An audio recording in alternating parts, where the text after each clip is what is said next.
Hari itu, Baruta memilih untuk meninggalkan kebun apel dan terus mendengarkan cerita Bibi Sun. Sesekali dia menyeruput jus apel yang sudah disuguhkan.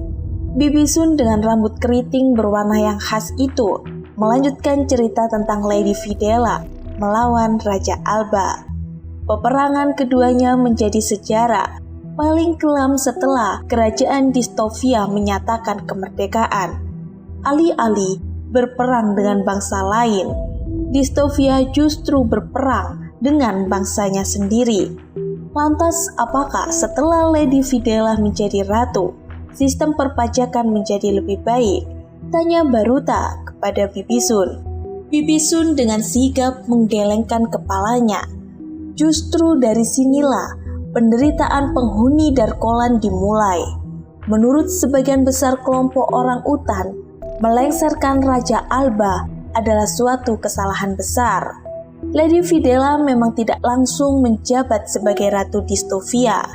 Tepat setelah Raja Alba mundur, cendekiawan bernama Tobero didapuk untuk memimpin kerajaan.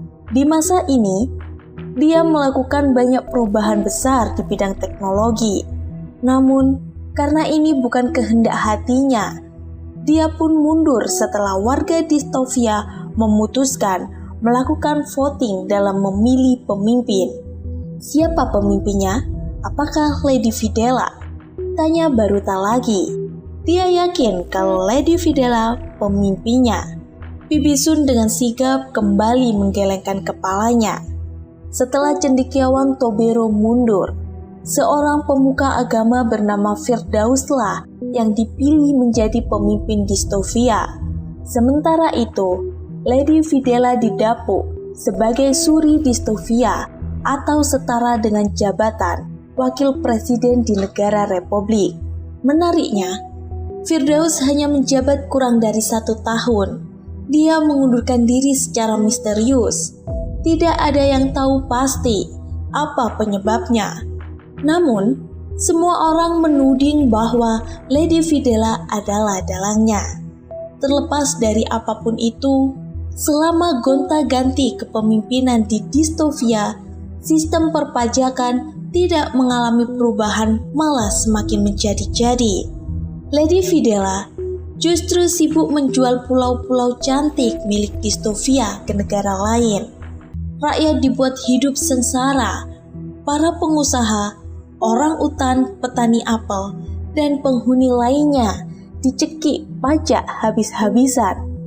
Memang, pada masa Lady Videla, dia membentuk suatu tim independen untuk menangkap pejabat korup yang disebut dengan Komisi Alpha.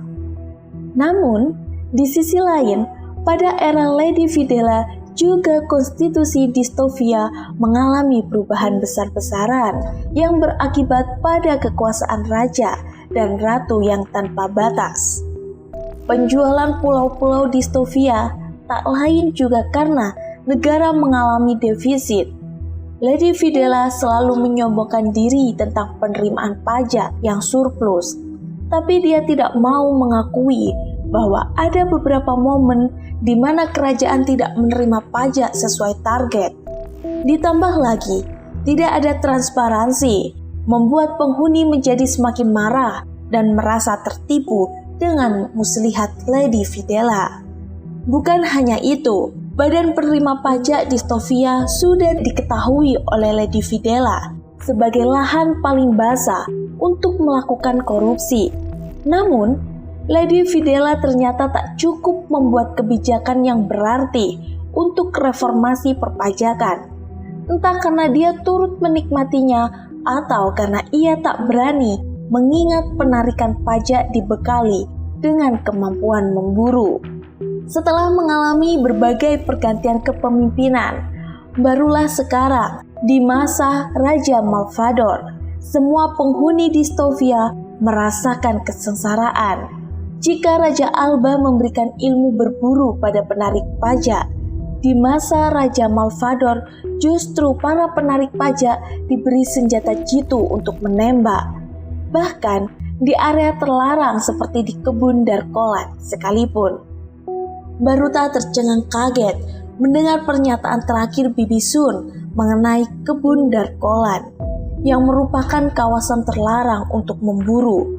Baruta ingin tahu lebih lanjut. Bibi Sun kemudian menghentikan ceritanya. Hanya sampai di situ yang bisa kuceritakan, ucap Bibi Sun. Jawaban Bibi Sun tentu mengecewakan hati Baruta. Apakah Bibi takut dengan Lord Devon atau Raja Malvador? Tanya Baruta. Bibi Sun tersenyum sambil mengelak gelas jus. Bukankah kamu merindukan Kasava? Lebih baik temui saja dia. Dia ada di kandang bangsal dekat kebun apel, kata Bibi Sun. Baruta terkejut dengan Bibi Sun yang mengetahui pertemanan antara dirinya dengan Kasava. Dia pun menyadari bahwa pertemuannya dengan Kasava, Benito, dan Bibi Sun sudah direncanakan. Tak sabar apa yang akan terjadi selanjutnya. Dia pun bergegas pamit untuk menemui Kasava.